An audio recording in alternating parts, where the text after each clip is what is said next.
चलो बोलो। भारत के किस राज्य में बाढ़ अधिक आता है? कौन से राज्य में सर्दी के महीनों में बाढ़ आती है? किस नदी में मझौली नदियां द्वीप स्थित है? बर्फ पानी तूफान किस तरह की प्राकृतिक आपदा है?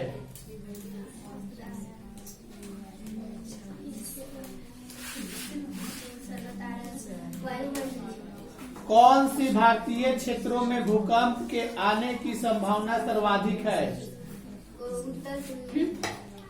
उस तत्व का पहचान करें जो जलीय चक्र का भाग नहीं है।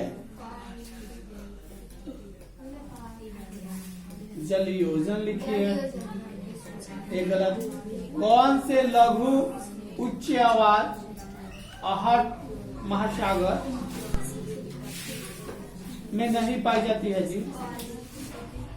पवाल द्वीप। कौन सा सबसे छोटा महासागर है? आर्कटिक। महासागरीय जल की गति ऊपर एवं नीचे किससे संबंधित है? पृथ्वी और चंद्रमा की न्यूनतम दूरी कब होती है?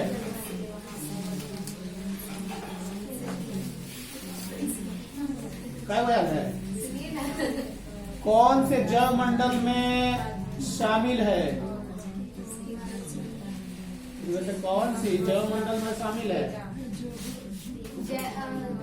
सभी जैव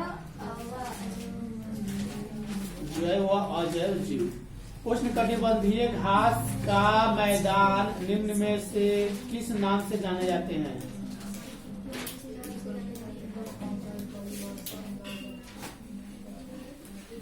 चट्टानों में पाए जाने वाले लोहांश के साथ ऑक्सीजन मिलकर निम्नलिखित में से क्या बनाती है? 3 हो गया। मानव को भोजन प्रदान करने वाले 2 साधन कौन से हैं? जीव जंतु और खाली जीव जंतु खाती है? मनुष्यों को खाती है? इसमें तो नहीं लिखा हुआ है।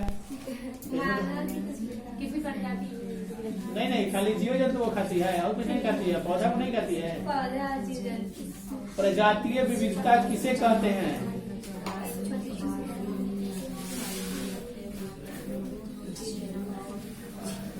चार गो 15 क्वेश्चन लिखती है।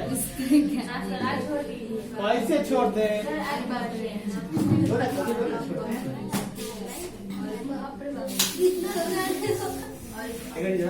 पढ़ाई से लगा तीनों का दिखा। अभी तो 15 में लिखी है। आज और चाहिए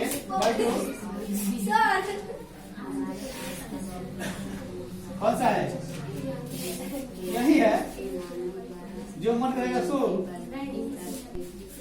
भारत के किस राज्य में बाढ़ अधिक आती है? कौन से राज्य में सर्दी के महीने में बाढ़ आती है? किस नदी में मझौली यानी कि मझौली नदी द्वीप है जी? किस नदी में है मझौली नदी? बर्फानी तूफान किस तरह की प्रकृति करता है?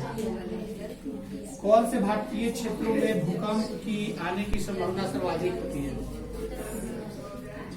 उस तत्व की पहचान करें जो जलीय चक्र का भाग नहीं है।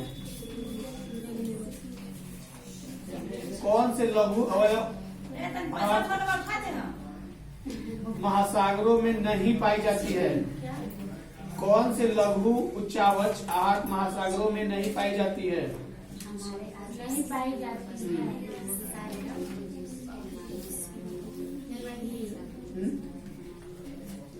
बोलो, बता रहे हैं। कितना देर रुके? कौन सा सबसे छोटा महासागर है जी? आर्कटिक महासागर। उसका महासागरीय जल की गति ऊपर एवं नीचे किससे संबंधित होती है?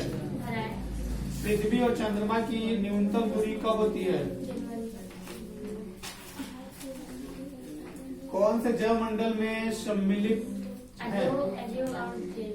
उष्णकटिबंधीय घास का मैदान निम्न में से किस नाम से जाना जाता है? चट्टानों में पाए जाने वाले लोहांश इसके साथ ऑक्सीजन मिलकर निम्नलिखित में से क्या बनाती है? क्या बनाती है? बता रहे ऑक्सीजन सल्फेट। गलत, आयरन सल्फेट। हाँ वही सल्फेट। वही कैसे? ऑक्सीजन से है। मानव को भोजन प्रदान करने वाले दो साधन बताएं। भोजन प्रदान करने वाले दो साधन कौन कौन से हैं? कौन कौन से हैं? और प्रजातीय विविधता किससे कहते हैं जी? किससे कहते हैं? किसी प्रजाति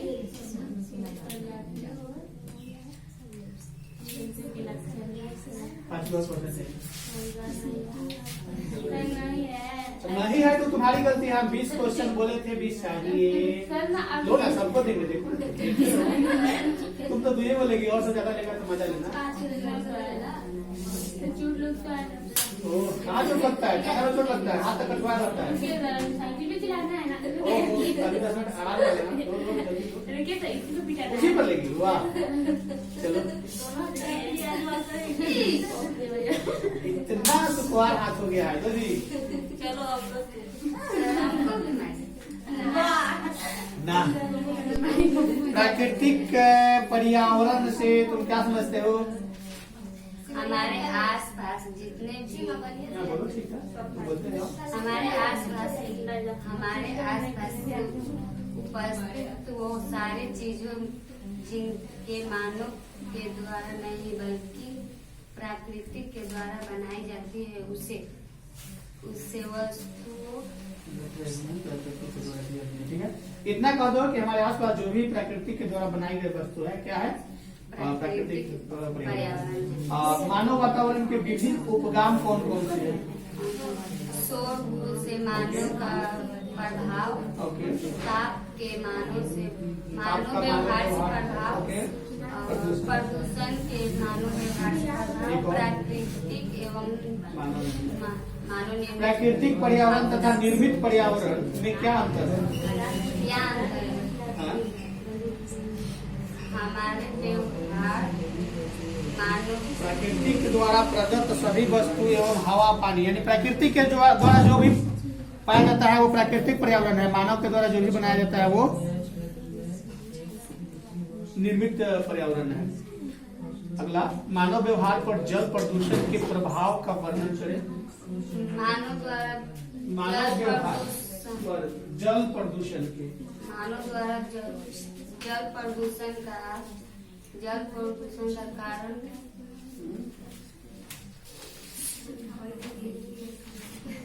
आखिरकार जल प्रदूषण जब होता है तो उससे मानव के ऊपर क्या प्रभाव पड़ता है? जल अगर प्रदूषित होगा, जैसे जिस कुआं से तुम पानी पी रहे हो उसमें अगर कचरा फेंका जाए तो उससे बीमारी होगा। बस इतना ही हमको जानना है कि जल प्रदूषण से मानव को क्या होता है? बीमारी होता है। हानिकारक रसायनों के प्रभाव के कारण मानसिक विकार उत्पन्न होता है। अच्छे आहार से आपका क्या बने? अच्छा आहार कौन कौन सा आहार है? मानव के सीधी सीधी बोलो ना, अच्छा आहार किसे बोला जाता है? सीधी सीधी तुम जो जानते हो, जैसे भोजन करते हो ना, अच्छा भोजन किसको करोगे? उन्हें कहोगे तुम अच्छा भोजन किसको कहोगे? जो शरीर के लिए हानिकारक हो। जी सर, सुन लो। शरीर के लिए जो लाभदायक हो, जो पौष्टिक आहार हो। अब नहीं याद। बस बोल दो, ये एक ऊपर एक ही बोलेंगे, 5 मिनट सुनेंगे। 10 कम से कम है, इसका 10 मिनट सुना देती।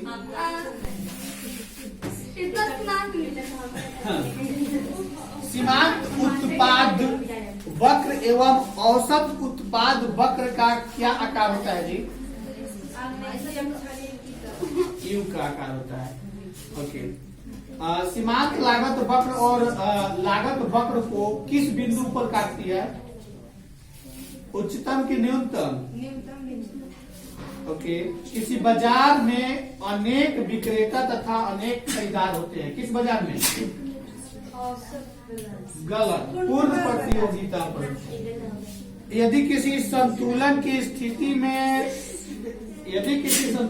स्थिति से पूर्ति वक्र दाईं ओर शिफ्ट करता है तो नए संतुलन में मूल्य एवं मात्रा में क्या परिवर्तन होगा?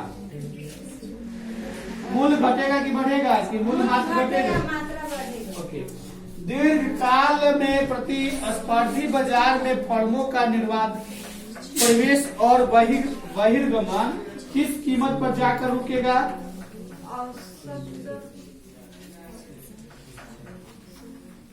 P इक्वल टू न्यूनतम औसत लागत या P इक्वल टू न्यूनतम सीमांत लागत या P इक्वल टू न्यूनतम औसत परिवर्तन लागत या कोई नहीं?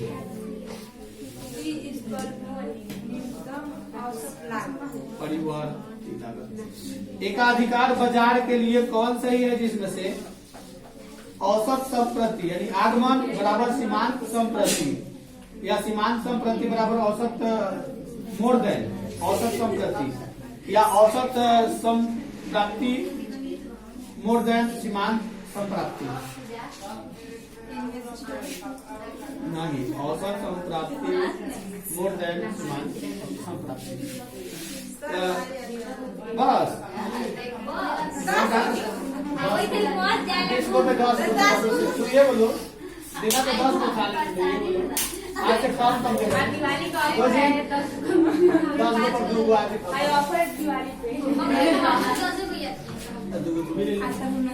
चलो।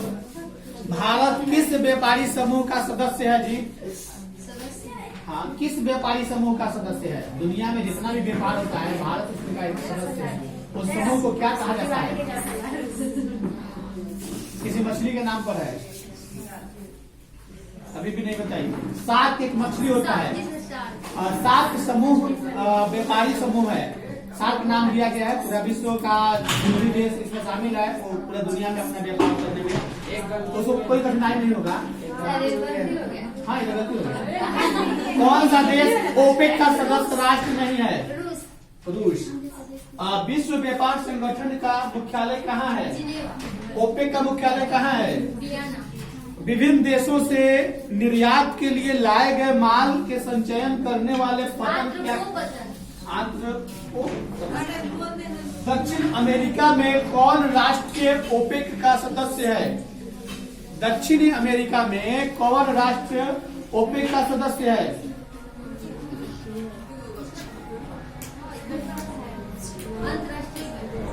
दक्षिण अमेरिका में कौन राष्ट्र ओपेक का सदस्य है? वेनेजुएला। 2 देशों के मध्य व्यापार क्या कहलाता है? ओके। विश्व के प्रमुख समुद्री पतन कौन से है जी? विस्तृत पतन। 10 और है इनमें से ओपेक का संस्थापक सदस्य ऑस्ट्रिया और हंगरी के बीच झगड़ा हुआ था। वही झगड़ा विश्व युद्ध करा दिया था। एगो देश के जैसे मान के चलो कैसे गांव है, अगर उस गांव के किसी आदमी को तुम मार दोगे तो उस गांव के और लोग भी आके तुमको हमला करेगा, तुम भी हमला करोगे। अब उससे नहीं फरिया लगेगा, तुम दूसरे गांव का सहायता लोगे, वो भी दूसरे गांव का सहायता लेगा। वैसा ही ऑस्ट्रिया और हंगरी में लड़ाई जब हुआ तो वो क्या किया कि दूसरे देश से सहायता लिया, वो भी दूसरे देश से सहायता। पूरा दुनिया 2 गुट में बट गया, पूरा दुनिया भिड़ गया लड़ाई में, इधर से और उधर से पूरा लड़ाई हुआ। अभी की 1918 में हुआ था ना जी, पूरा दुनिया। वैसा ही स्थिति अभी उत्पन्न हो गई है कि रूस यूक्रेन पर हमला किया था कुछ हिस्सा दखलियाने के कारण, हमला भी जारी है। उसमें क्या हुआ है कि रूस अपना डेलीगेट यानी कि अपना मंत्री को इधर उधर कंट्री में भेज रहा है। जैसे अभी भारत में आया हुआ है, उनका एक मंत्री अभी भारत में आए हुए, वो भारत से सहयोग मांग रहे हैं कि हम दुनिया से लड़ना चाहते हैं, आप मेरा सहयोग कीजिए। उधर चाइना भी गए थे। चाइना भारत अगर जिस देश को सपोर्ट कर देगा दुनिया में वो मजबूत हो जाएगा, क्योंकि चाइना भी अभी आगे चल रहा है। अमेरिका कितनों भी आगे है लेकिन रूस के सामने अभी बहुत पीछे है। तो भारत यूएन यानी कि यूनाइटेड स्टेट जो सिक्योरिटी काउंसिल था वहाँ और वहाँ सिक्योरिटी काउंसिल दोनों में बैठक में न रूस को वोट दिया और न अमेरिका को वोट दिया। जो बाइडेन और पुतिन, जो बाइडेन अमेरिका के राष्ट्रपति और पुतिन रूस के राष्ट्रपति। पुतिन भारत से कह रहा है कि आप हमको सहयोग कीजिए। एक बात जरूरी है कि भारत को हर दुख में पुतिन साथ दिया है, मतलब रूस साथ दिया है। चाइना से जब भी लड़ाई हुआ है रूस साथ दिया है, जो भी देश भारत पर अटैक किया है रूस साथ दिया है। और इधर अमेरिका कहकर पीछे चला जाता है। तो ये तो बात नहीं बनती है कि अमेरिका का जो है बात काटा जाए और रूस का बात माना जाए। बात यहाँ बनती है कि मानवता के नाते दुनिया में शांति स्थापित करने के लिए भारत बुद्ध के पद चिन्ह पर चलता है। बुद्ध के द्वारा बताया गया मार्ग पर भारत चलता है और भारत चाहता है कि पूरा दुनिया में शांति हो। शांति से भी तो देश को हासिल किया जा सकता है। ये कोई जरूरी नहीं है कि किसी की हत्या करके किया जा सके। वो भी जीव है। इस जीव धरती पर जो भी जीव आता है उसको जीने का हक है। किसी को मार कर किसी का हक छीन लेना बड़ाई नहीं है। अगर उसको जीते जी उसके हक को ले लेते हो तब मानेंगे बहादुरी, नहीं तो मार कर लेना कौन सी बहादुरी है। तो यूक्रेन पर हमला करके रूस चाहता है कि दखल कर ले, ऐसी बात नहीं है। उसको नहीं करना चाहिए था। मतलब सेना जैसे भेजा, अटैक करके मारता नहीं, वहाँ की क्षति नहीं पहुंचाता, सेना का कब्जा करा लेता, वैसे कर लेता तो वहाँ के लोग शांति से रहते। तालिबान ने किया था अफगानिस्तान में। अभी अफगानिस्तान में भारत से लगभग क्या 5,000 शायद कि 500 ट्रक गेहूं भेजा था। गेहूं भेजा था इसलिए कि वहाँ के लोग भूखे मर रहे थे। वहाँ सबसे ज्यादा केसर होता है और ड्राई फ्रूट्स होता है, जो सूखा फल होता है, महंगा फल। तो वहाँ तालिबान वहाँ पे हमला करके कब्जा कर लिया। तो भारत वहाँ मदद के नाते भेजा था, पाकिस्तान जाने नहीं दे रहा था। वह क्या कि पाकिस्तान कह रहा था कि मेरा ट्रक लेकर जाएगा अफगानिस्तान, उसी में रास्ता है पाकिस्तान में। तो भारत बोला कि अगर तुम्हारा ट्रक जाएगा तो वो कहेगा कि पाकिस्तान से आया है, अब पाकिस्तान अपने कंगाल है। तो कंगाली का कारण यह है ना कि वहाँ के बच्चे को, पाकिस्तान के लोग मेरा वीडियो बहुत देखते हैं, वहाँ के बच्चे को पाकिस्तान के जो भी आतंकवादी ग्रुप है आतंकवादी कार्यों में ढकेल देते हैं। वहाँ के बच्चे पढ़ाई नहीं कर पाते हैं, वहाँ के बच्चे रास्ते भटक जाते हैं। वो बच्चे अगर अपने देश छोड़कर किसी और कंट्री में जाकर और अच्छा से अपना कमाए तो उनका देश आगे बढ़ सकता है। बस उनको यही सोचना चाहिए कि हम अपने बच्चे को आतंकवादियों के साथ न भेजकर हम अपने बच्चे को पढ़ाएं और कमाने के लिए लगाएं, देश को तरक्की में लगाएं। नहीं तो आपस में कटते रहेंगे, मरते रहेंगे। वहाँ खुलेआम हथियार बिकता है। हाँ, वहाँ स्त्रियों की शिक्षा पर बैन लगाया गया। तो एक लड़की उसका विरोध किया था और स्कूल जाने लगी थी तो उसको गोली मार दिया गया था। उसको नोबेल प्राइज मिला था। 17 साल की लड़की थी। मतलब पूरा दुनिया हाहाकार मच गया था कि लड़कियों की शिक्षा के लिए वो जो है उत्प्रेरित कर रही थी, उसी को आतंकवादियों ने गोली मार दिया। वहाँ आतंकवादी खुलेआम घूमते हैं, पुलिस के पास भी जाएंगे तो कोई गम नहीं, हथियार लेकर घूमते हैं, खुलेआम हथियार बिकता है। यहाँ तक कोई हथियार दिखा कर देखे ना। दुनिया में भारत में अभी मेरे ख्याल से लगभग हथियारों का लाइसेंस लोगों को मिलता है, लेकिन बहुत कम मिलता है। भारत में बहुत कम हथियार मिलता है लोगों के पास में। और दूसरी बात यह है, इलीगल तरह से किसी के हाथ में अगर हथियार दिख जाता है, आर्म्स एक्ट में भीतर चला जाता है, या उसको छुप के रहना पड़ जाता है, या मुश्किल हो जाता है जीना। ऐसा भी कंट्री है भारत, शांति व्यवस्था है। किसी को कोई व्यक्ति बिना लाइसेंसी हथियार, मतलब बिना लाइसेंसी हथियार के अगर खुलेआम हथियार भांजता है तो कोई वीडियो वायरल हो जाए, फोटो वायरल हो जाए, भीतर जाना ही जाना है। तो अभी यहाँ कहीं शांति है। यहाँ हम लोग बहुत स्वतंत्र है पाकिस्तान की तुलना में। वहाँ हथियार खुलेआम बिकता है, कोई किसी को मार दे, कोई प्रभाव नहीं। तालिबान में भी वैसा ही है। अमेरिका में भी इस समय तनी सा स्थिति खराब हो चुका है, क्योंकि कुछ भी समझौता, हर कंट्री मतलब एवरी कंट्री कोई भी समझौता करे, लेकिन जानता या जीवों के ऊपर अटैक या जीवों के खतरा से रिलेटेड कोई बात हो, उस पर कोई समझौता न करे। जैसे मान लो अभी अपने यहाँ 4 साल का सेना का नियम लागू है, अमेरिका में 2 साल का लागू है। 2 साल ही ड्यूटी करोगे पुलिस में, उसके बाद रिटायर हो जाओगे। तो ये इससे समझौता नहीं होनी चाहिए, क्योंकि अगर 2 साल के बाद वो तो बेरोजगार हो जाएगा। सेना में 4 साल के बाद ये लोग बेरोजगार हो जाएंगे। इन लोगों को कुछ रूप से मान लेते हैं कि शॉर्ट कर देते, एक बार 4 साल नहीं, जब 12 साल 14 साल था तो 7 साल 5 साल 8 साल ऐसे कर देते तो ठीक रहता।